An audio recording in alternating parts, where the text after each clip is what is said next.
They mocked my simple dress, laughed when I sat at the charity table. The arrogant bride called me a nobody, but when the billionaire groom stopped mid-ceremony and whispered my name, the laughter died. Nobody knew I was a hidden heiress, or that this groom was about to choose me over his perfect bride. Before we dive in, hit that subscribe button because this revenge story is absolutely wild. Turn on notifications. You won't believe how fast a wedding can fall apart when secrets come out. Drop a comment if you've ever been underestimated. Now, let me tell you about the most dramatic wedding I've ever witnessed. My name is Lainey Morrison, and I'm about to tell you a story that still feels surreal even months later. You see, most people who hear my last name immediately think of Morrison Industries, the billion-dollar empire that owns hotels, real estate, and tech companies across the country. Yes, that Morrison family. My father, Leonard Morrison, is one of those billionaires you read about in Forbes magazine.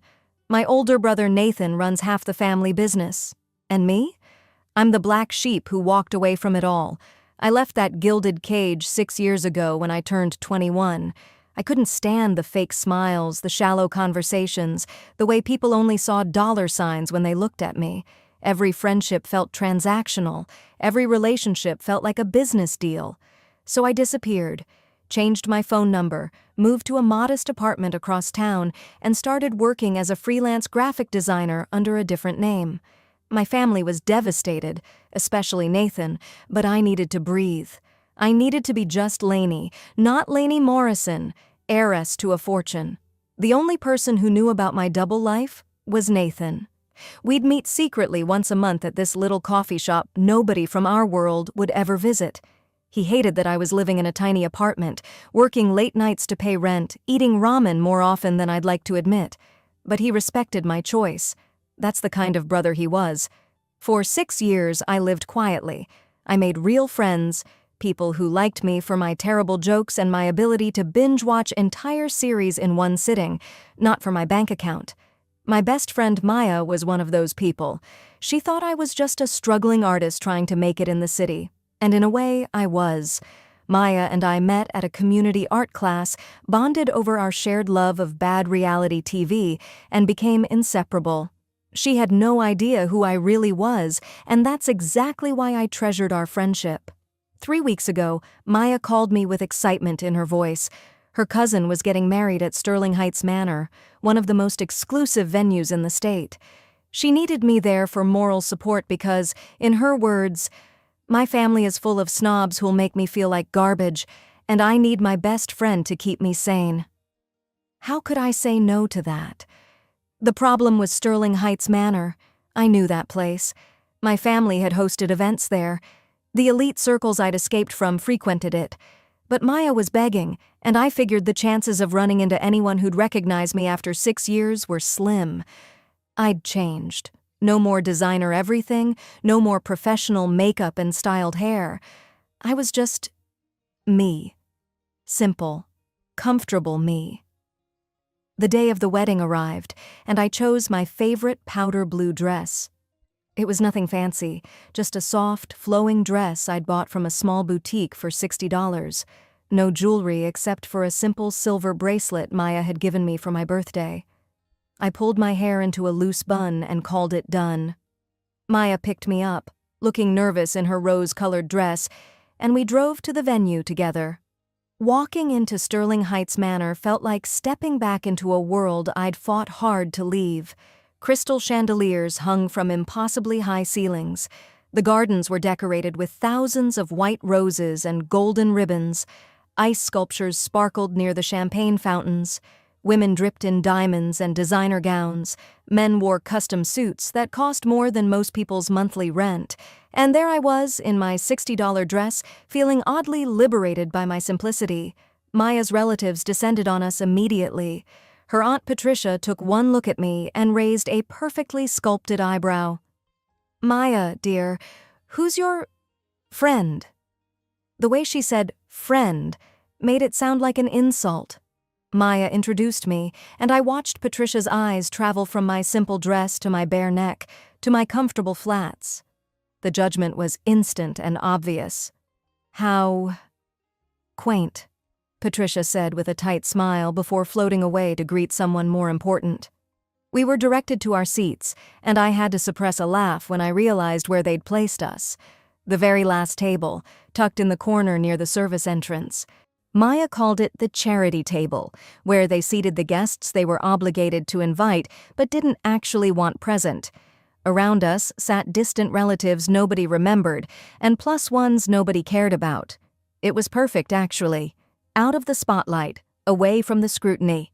But the universe had other plans.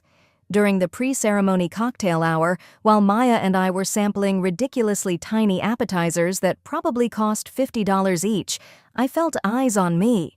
I turned to find 3 women in matching burgundy bridesmaid dresses staring at me like I was a fascinating zoo exhibit.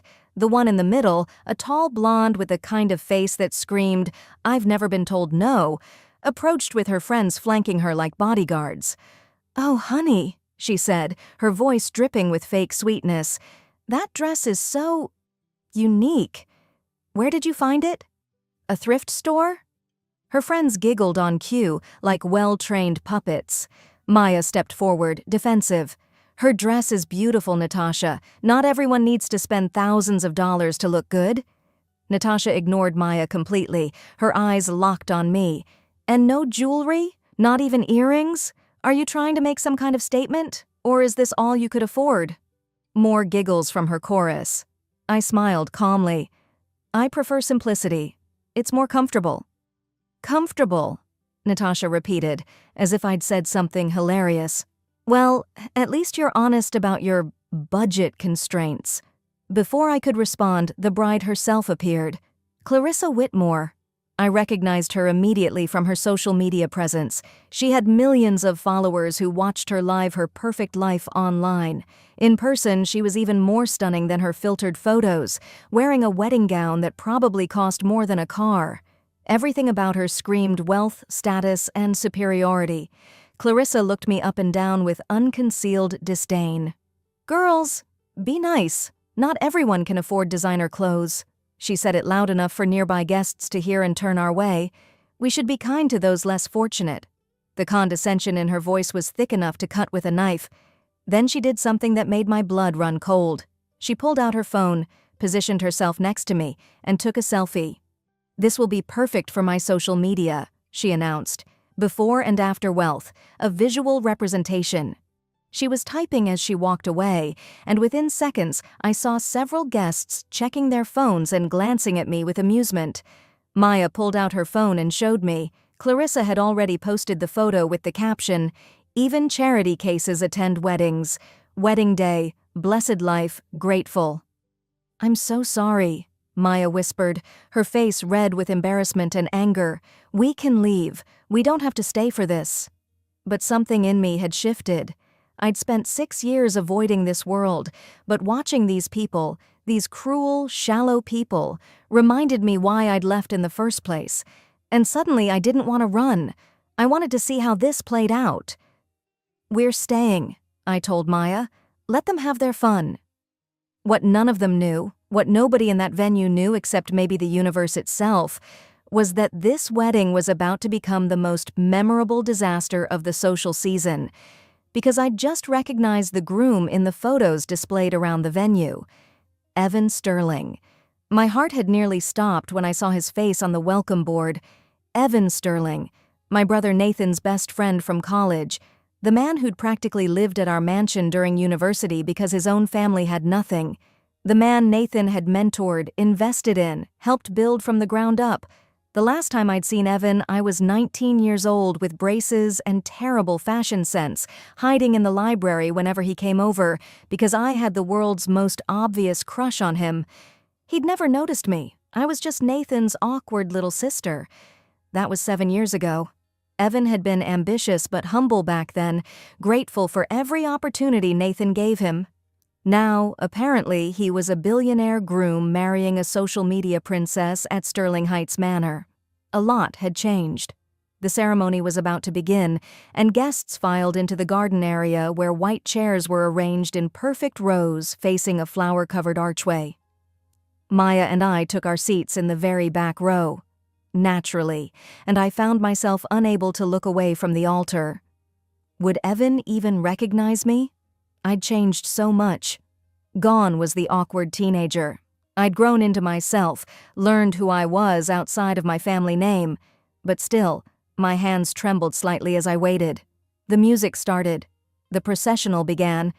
Bridesmaids floated down the aisle in their burgundy gowns, including Natasha, who threw me one more contemptuous look as she passed.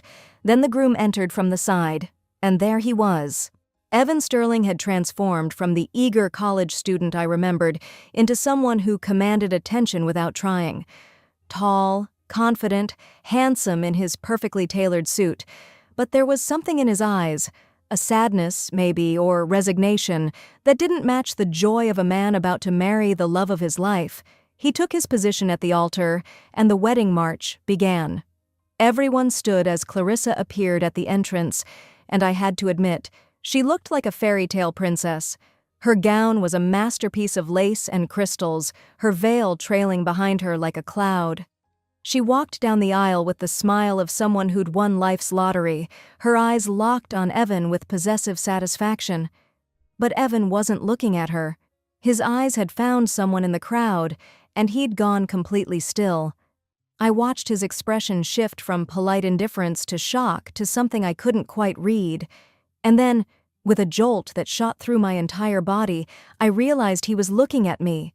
Our eyes met across the garden, across hundreds of guests, across years of separation. I saw recognition flash across his face, followed by disbelief. His lips parted slightly, as if he was about to say something but couldn't find the words. Clarissa reached the altar, her smile faltering when she noticed Evan's distraction. She turned to see what he was staring at, her eyes scanning the crowd and landing on me with confusion and irritation. The priest began speaking. "Dearly beloved, we are gathered here today." But Evan wasn't listening. He was still staring at me, his face pale, his breathing visible even from where I sat. The priest continued, oblivious to the groom's distraction. Clarissa tried to take Evan's hands, but he didn't respond. "Evan?" Clarissa whispered, loud enough for the first few rows to hear. "What's wrong?" He blinked, seeming to remember where he was, but instead of turning back to his bride, he stepped away from her. He walked to the very edge of the altar, his eyes never leaving mine. And then he spoke into the microphone, his voice carrying across the entire venue. Lainey Morrison?" Time stopped. 300 guests turned in their seats, trying to find whoever this Lainey Morrison was. Maya's head snapped toward me, her eyes wide with confusion. "Morrison? Your last name isn't Morrison, is it?" I couldn't speak, couldn't move. I just stood there, frozen, as every person in that garden stared at me. Clarissa's voice cut through the silence, sharp with panic. "Evan, who is Lainey Morrison? What are you talking about?" The murmuring started then. Morrison Industries, that Morrison family. Guests pulled out phones, some clearly searching the name, others whispering to their neighbors. The bride's family looked confused and angry, but Evan ignored all of it. He walked down the aisle toward me, leaving his bride standing alone at the altar. Clarissa's face went from pale to red. "Evan! What are you doing?" He reached my row and I stood automatically, my legs shaking. Up close I could see the emotion in his eyes, joy, relief, disbelief all mixed together. "It's really you," he said softly, though the microphone still caught it. "We've been searching for you for 6 years. Nathan has been going crazy trying to find you." My voice came out as barely a whisper. "Evan, I didn't know you were the groom." Behind him, Clarissa had started down the aisle, her veil streaming behind her like a battle flag. "Someone tell me what's happening! Evan, we're in the middle of our wedding!" Evan finally turned to address the crowd, his voice strong and clear. "This woman, Lainey Morrison, is the daughter of Leonard Morrison, founder of Morrison Industries. She's one of the heirs to one of the largest fortunes in this country." The gasps were audible. I saw Natasha's face drain of color. Patricia's mouth fell open. Other guests were frantically typing on their phones, no doubt pulling up information about my family. At our table, Maya just stared at me with an expression I couldn't read. Clarissa reached us, her perfectly made-up face twisted with rage. "You lied! You came to my wedding pretending to be some poor nobody!" I found my voice then, calm despite my racing heart. "I never lied, Clarissa. I never told anyone who I was. You assumed. You judged me based on my dress and decided I was beneath you. That was your choice, not mine." "This is insane!" Clarissa turned to Evan, desperation creeping into her voice. "She's trying to ruin our wedding. Some jealous girl who—" "This isn't your wedding anymore," Evan interrupted, his voice cold in a way I'd never heard before.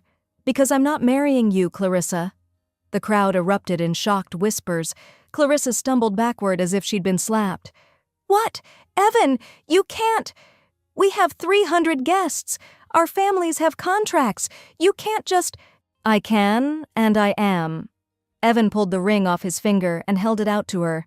"I've been trying to find a way out of this for months. Our parents arranged this marriage for a business merger. I never loved you, Clarissa. I tried to break the engagement 3 times. Each time your father threatened to destroy my company." He turned back to the crowd, addressing everyone. "I finally agreed to go through with it this morning because I was tired of fighting. I thought maybe I could learn to live with it.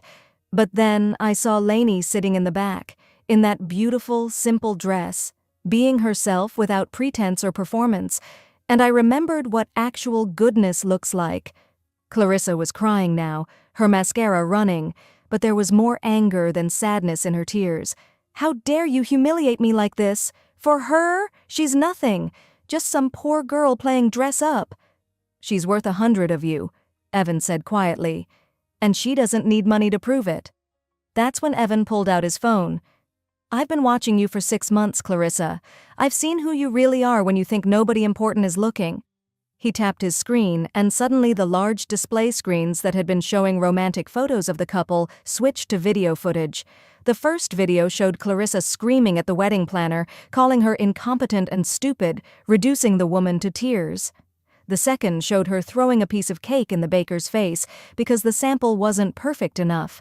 The third was footage from a charity event where Clarissa laughed with friends about poor people who don't know their place. And then came the final video, from earlier today. It was Clarissa and her bridesmaids, including Natasha, gathered in the bridal suite. Clarissa was showing them the photo she'd taken with me, and their conversation was captured clearly. "Did you see that poverty case Maya brought?"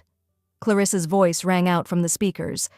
"I made sure they got the worst table, and that dress. I'm posting this everywhere. My followers will eat it up." Natasha's voice. "Should we even let her stay? She's bringing down the aesthetic." Clarissa laughing. "Let her stay. It'll make the rest of us look even better by comparison. Besides, humiliating poor people is good content." The video ended. The silence in the garden was deafening. I watched the color drain from Clarissa's face. Natasha looked like she wanted the ground to swallow her. Around us, guests were whispering, some looking disgusted, others recording everything on their phones. This was going to be all over social media within minutes. But I wasn't done. I stepped forward, my voice steady and clear. "You judged me based on a dress. Called me a charity case, a nobody, someone beneath you. You mocked me, posted about me online, tried to humiliate me in front of hundreds of people." I paused, looking directly at Clarissa. I could have arrived here in diamonds and designer gowns.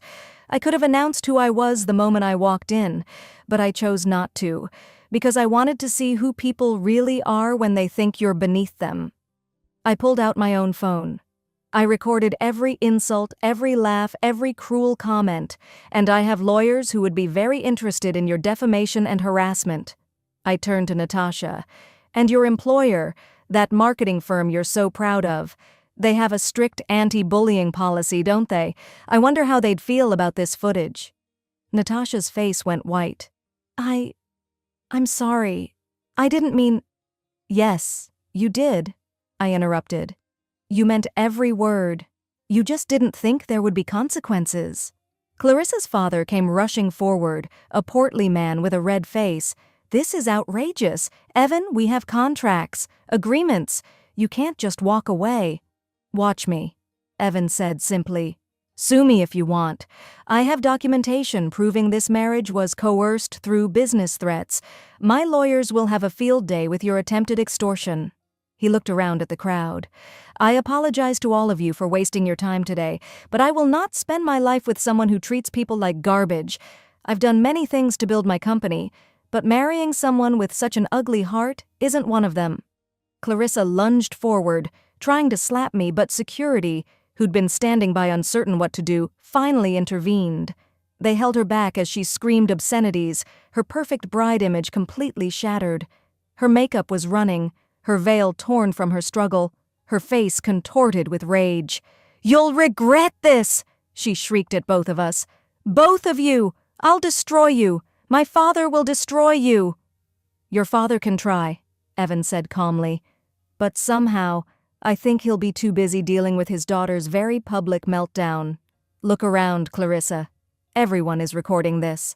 By tonight, you'll be trending, and not in the way you want." He was right. Dozens of phones were out, capturing every moment. This wasn't just a canceled wedding. This was a social media disaster in real time. Maya finally stood, her face a mixture of hurt and confusion. "Lainey, is it true? You're really a Morrison? As in Morrison Industries, Morrison?" I turned to her, seeing the betrayal in her eyes, and my heart broke a little. "Yes, but Maya, I left that world 6 years ago because I wanted real friends. People who liked me for me, not for my bank account. You're my best friend because you see me.